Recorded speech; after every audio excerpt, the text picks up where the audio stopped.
Welcome to SDH's coverage of everything going on in the NPSL Southeast. We'll take you back over the last 7 days and get you ready for the next 7 days. That's how this works when it comes to everything going on in the NPSL. And what we'll do is we are going to give you the match of the week.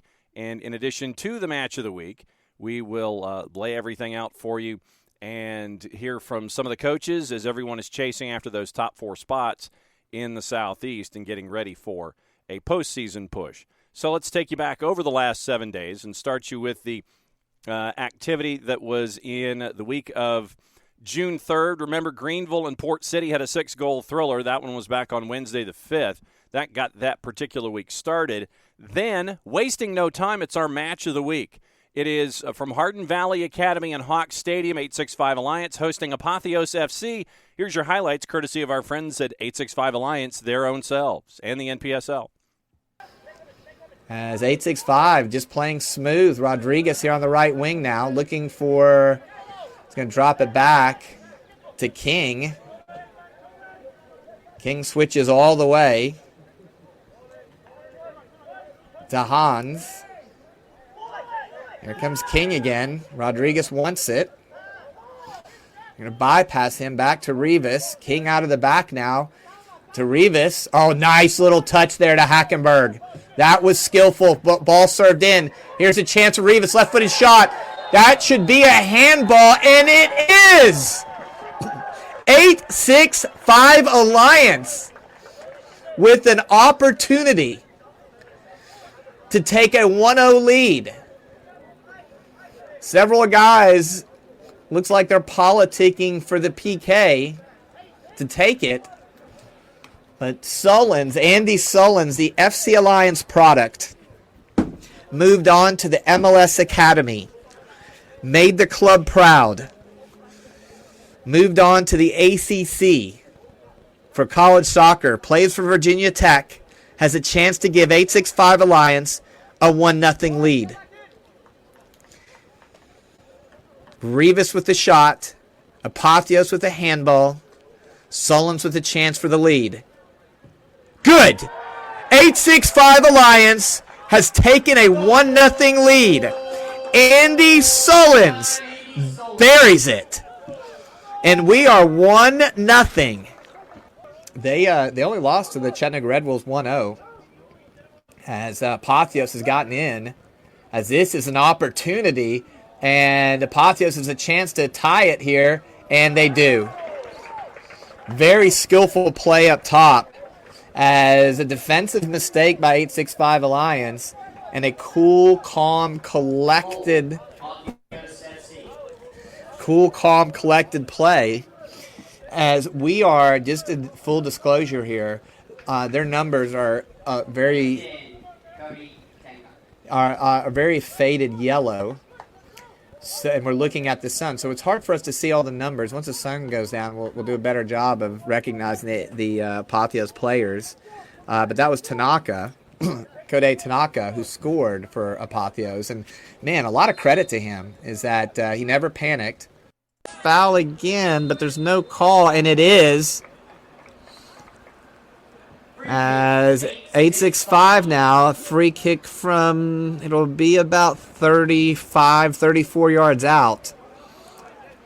30 yards out. As a little better position than they were in just a few seconds ago. Hackenberg was fouled. Stayed down for a minute. Looks like he's still a little bit shaken up. He's set to take the free kick. And again, you've got Sullins up there. He's gotten on the end of a few today. Hasn't been able to finish, but he's been close. Nice shot. Oh, it's a goal! No way! No way! That was phenomenal. What a goal. Ethan Hackenberg with pure class in Knoxville. That's a good ball served in, as that could be the tie, and it is. That was a great finish by Apotheos. Brutal, brutal ending for 865 Alliance. Good finish. They tie it up 2-2.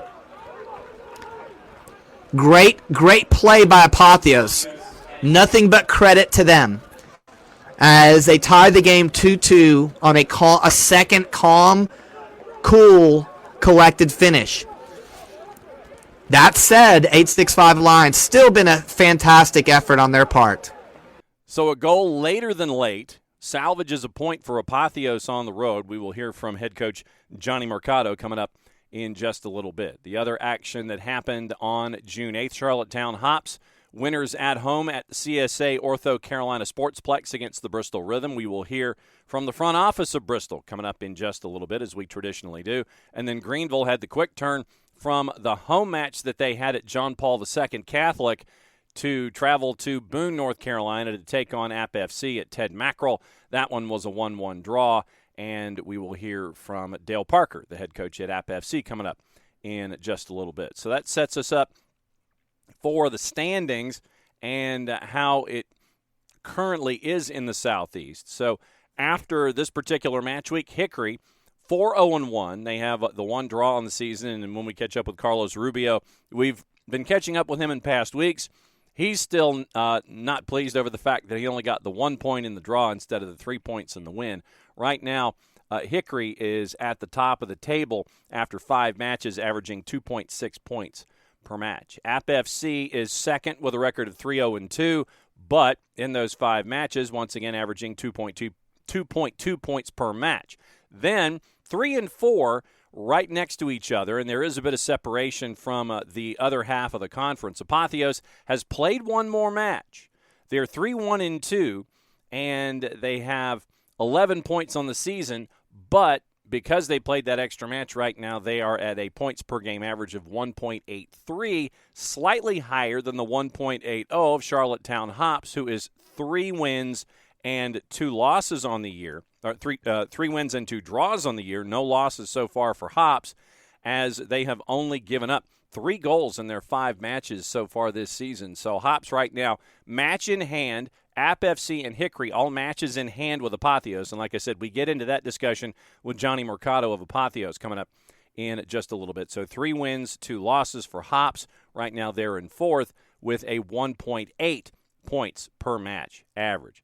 Right now, 865 Alliance, 4 points in 4 matches. They have the 1 win. They have the 1 draw. They've got 2 losses on the season. Bristol Rhythm, they have played 5 matches. They have the 1 win and 4 losses so far on the season. They are in 6th with a points per match average of 0.6. Greenville United is at 0.4, tied with Port City through 5 matches. Identical results, 2 draws for each team, 3 losses for each team. But it has come down to goal difference and points per match right now, where Greenville is 2 goals ahead, -6 to -8 in goal difference. They are 7th. Port City is 8th after the week of the 3rd of June and the weekend of the 5th and everything else that has happened in the conference for the season to date when it came to everything on the 5th and the 8th. The week of the 10th is underway, and it is everything on Saturday. It is 4 matches, and one of them has an early start. Greenville United at John Paul II Catholic. They are hosting Charlottetown Hops, and Charlottetown will be traveling on the road to take on Greenville in that matchup. And so that brings us to our first 2 guests of the week, and it is the first of our guests for the week, and it is Bristol Rhythm's front office, and time to catch up, as we always do, with owner Diane Smith of Bristol Rhythm to find out what is going on with Bristol as she is learning in her first season of being an owner and a GM there in Bristol. So here's where we caught up with her, and believe it or not, this was the first time this season in an interview that we had with Diane where she had sunshine behind her. And you're in the middle of this road trip section here of your schedule, and it was Charlottetown last time, and you get to come down here to SDH HQ and take on Apotheos. This is a tough part of your schedule right now. Yeah, we have had 3 straight away games, which is tough, against 3 of the very strong opponents in our conference, which is also tough when it's our first season. But we've learned a lot by getting to be on the road, and The logistics of things are getting a little easier, though this week is our first team overnight. So adding an additional layer of complexity to all the planning. But I think we'll be fine. We'll be good. So I mean, what's it like to add all these different layers of complexity to things? And, I always like to ask what you're learning as you're going, but now that you're experiencing this first idea here, I mean, what's it like to piece all of this stuff together? I mean, fortunately, there are a lot of resources available for us as teams, both from the league and from each other. And all the teams have been really supportive and just want to help make the league better. So, I can quickly text or email someone and be like, hey, what do you recommend for this? And I know I really like to support the sponsors of the team that is hosting us. So I'll say, who are some of your hotel sponsors? Who are your restaurant sponsors? Because we would like to stay at your hotel. We want to have our pregame meals with you. And that's been really nice. And we've had really good experiences with the places we've gone so far. And received great recommendations from the home teams. So hopefully the rest of the season continues to be as smooth for us, because we get back to a slightly more schedule with a home then away, then home then away to end the season instead of 3 straight home and 3 straight away. No doubt. And it's going to end up being, by the time we catch back up, you're going to have some folks that will have played midweek weekend and all that kind of stuff. So next week, you get to kind of watch folks play in the middle of the week, and so things might be a little different for them and you. But after this one, you get to go back home for that rival match, and by the time that next time we talk, it'll be that matchup against 865 up there in Northeast, in the Tri-Cities in Northeast Tennessee. But what's the fan support been like? What's the feedback you've been getting? Even though that I know that you only have the one win so far at the halfway point of the season, but what's the feedback been like so far? So our supporters travel, and they travel in numbers, and that has been amazing. I mean, I can't believe there's a big purple section at away games. I mean, it's just so great. Our supporters are by far the greatest. Our players, especially our international players, have said to me, they're like, Diane, it's kind of weird that the supporters cheer for us even when we lose. And I was like, yeah, they just love the experience. They're so excited that we have this level of soccer in the community, and they're proud of the effort you guys put. So yeah, they're going to cheer for y'all. That they think that's odd, huh? Yeah, they especially like the UK and Europeans are like, that's weird. We don't normally get applauded when we lose. I'm like, well, in Bristol, you do. So after that matchup, it is Bristol Rhythm and Apotheos. And we'll catch up with Jonny Mercado coming up in just a little bit. App FC is hosting 865 Alliance at Ted Mackerel. Here is Appalachian FC head coach Dale Parker about what has happened in the last 7 days as he gets ready for this matchup against 865. 1-1 draw with Greenville United. Your takeaways now that you've had a couple of days to think about it. Yeah, super frustrating. Not the greatest viewing for the neutral. We always brag about the entertainment that you get up here in the mountains when you come to watch most of our games, but this certainly wasn't one of those. I think Greenville, there's no good or bad way of playing the game. There's only effective ways, and they were very, very effective in slowing the game down right from minute one, trying to take the sting out of it, going long with everything and forcing us to deal with things that we haven't dealt with this year. And they defended in a really low block, made things difficult for us, and then hit us on the counter-attack a number of times. The game was 1-1, but I think they had a lot of opportunities on the counter-attacks. It wasn't just about us not taking our chances. They missed theirs, and then obviously the sending off early in the second half changed the whole game. And I actually thought we played better with 10 men than we did with 11. And once again, our boys showing that desire to find a way back in it there in the 91st minute. So in the end, we take a draw and we move on. Well, and I mean, folks, there's always that thought that when you're playing with 10, you play freer because there's that much more space for you to operate. Obviously, optimally, yes, you want to play with 11, but with 10, there always seems to be that thought of, okay, so you've got more space to operate plus that sense of urgency. Is that true in your book? Yeah, I agree. I think it sounds silly, right? But I think sometimes you'd rather play with 10 than play against 10. We've had to play against 10 players a couple of times this season. It makes it more challenging. It puts you under more pressure. There's less space. Again, sounds counterintuitive, but typically teams will drop off and be difficult to play against. I think what helped us this weekend is that when we go down to 10, I think they start playing more expansive than they were. Their game plan was to be more defensive. Well, now they have an extra man. They're tempted to play more with the ball and have more possession high up the pitch, which left us more space to play in. We didn't change too much in terms of what we were doing. But obviously being a goal down and now having more incentive, it just played into our hands almost a little bit, especially in those last 10, 15 minutes. Once we've made some subs and put some fresh legs on. So yeah, it was beneficial to us in the end. I think we learned a lot from it, and we played pretty well with 10. So we'll take the positives for sure. And right now, obviously, after 5 matches, second in the table, that second draw being the difference between you guys and Hickory and points per match and all that kind of stuff. But now you get to turn around and you're going up against 865. 865 wants to try and climb the ladder. Do you anticipate that they will make it just as difficult, having watched what Greenville did? Would that be in their playbook going up against you this weekend? Yeah, potentially. We've spoken about that, this week. I think that now is a blueprint, right, of how to come up the mountain and disrupt what we're doing. So we have to be prepared for that. I think, not to discredit or credit either team. I think to give credit to Knoxville, I thought they did a really good job the last time we played them. They caused us a lot of problems early in that first half. They showed us that they were there to counter-attack us and do some damage if we were caught napping.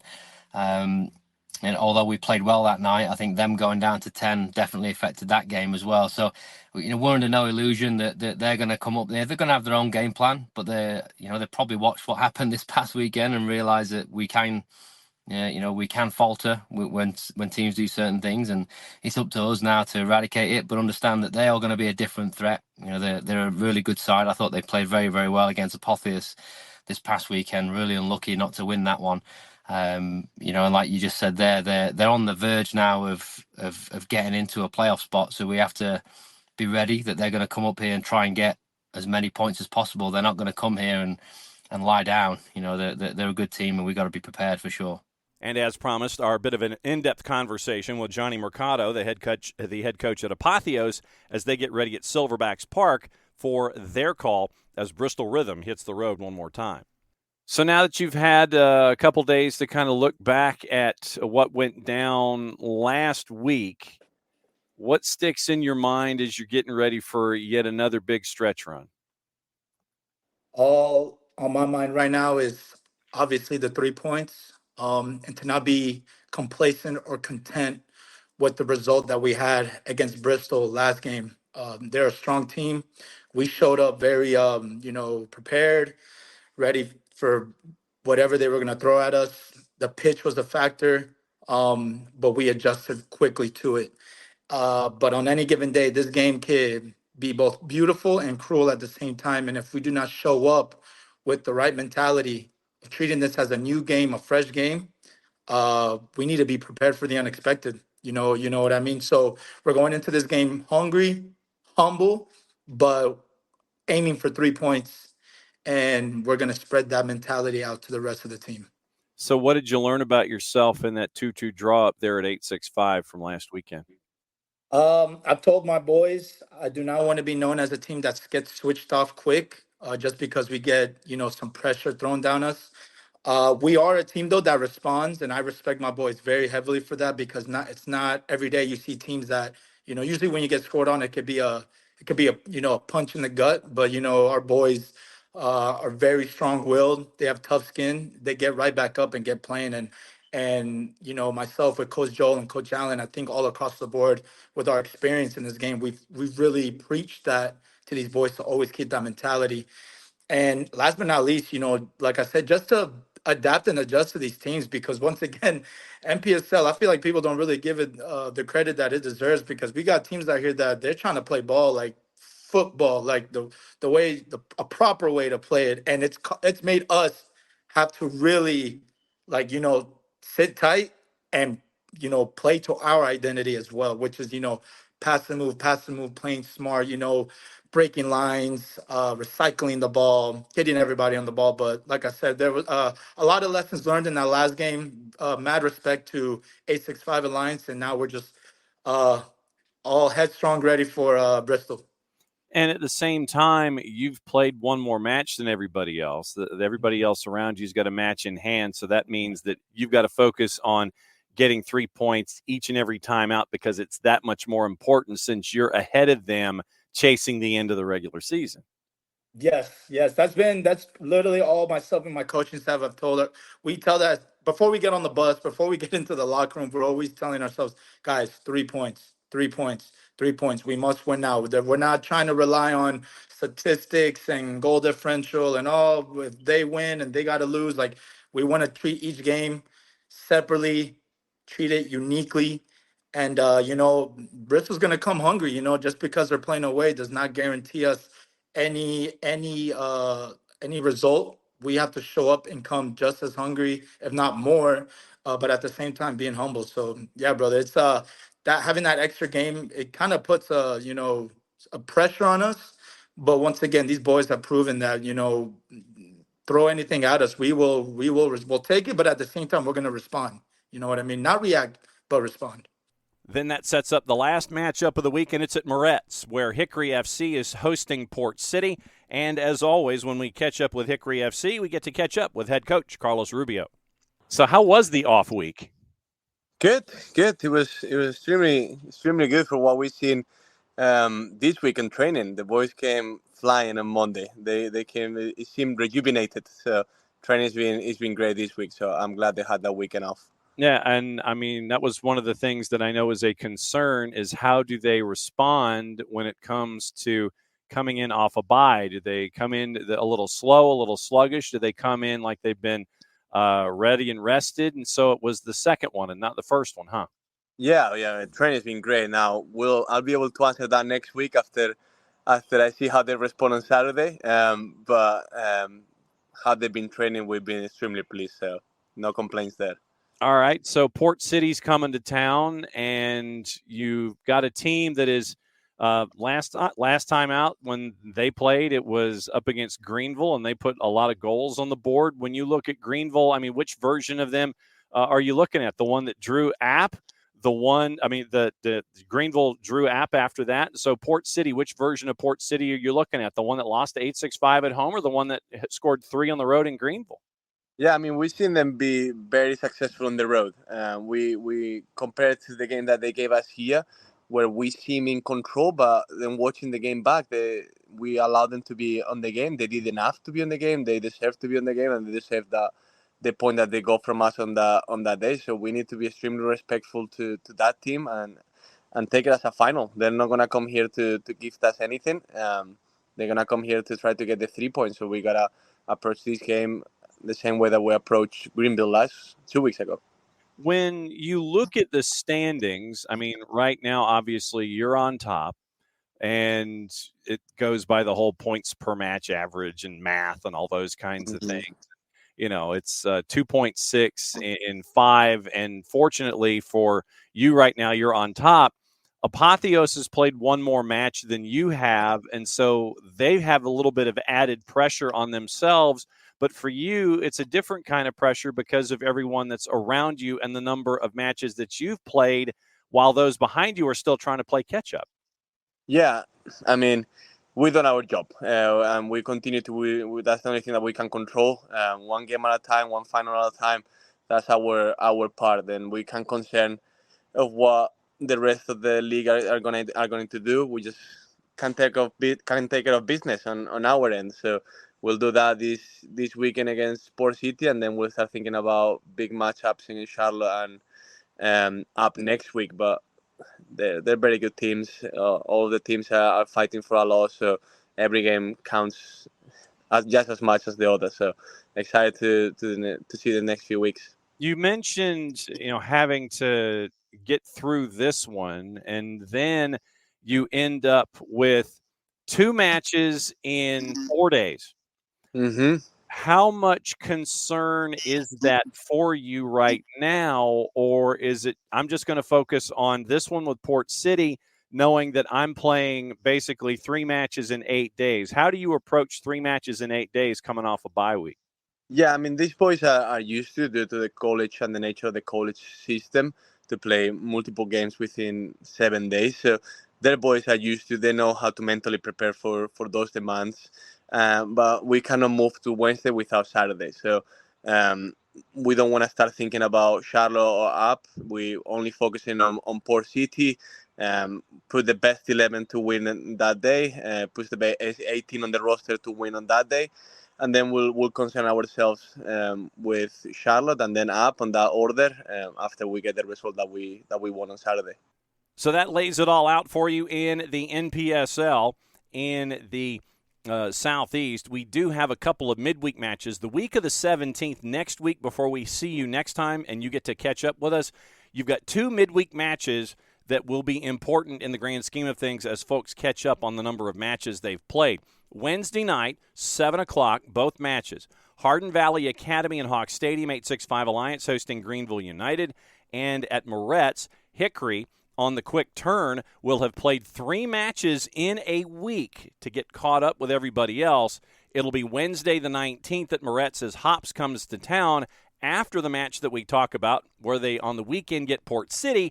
Then they have to turn around, but it is a home game. All 3 of these at home, and that's big for Carlos Rubio as App FC comes to town. Big matchup anticipated next week, but we will catch up on that match after we get through what's going on this week. Reminder, if you are in any of the home venues this week, or before we catch up with one another once again, and you can go hang out and see what's going on with the summer leagues and the NPSL and the fantastic talent that is on display here in the NPSL Southeast. If you are in market and can't make it, follow along on your local providers. Check the social media platforms of your team of choice. And if you are out of market and can't catch up with folks in person, follow along on the local provider for the club, and you can always catch up with us every single week here at SDH. That's your rundown of everything going on in the NPSL Southeast. For everybody here at SDH, I'm just John. Thanks for hanging out with us. We'll catch up with you again next week. Enjoy the matches in the NPSL.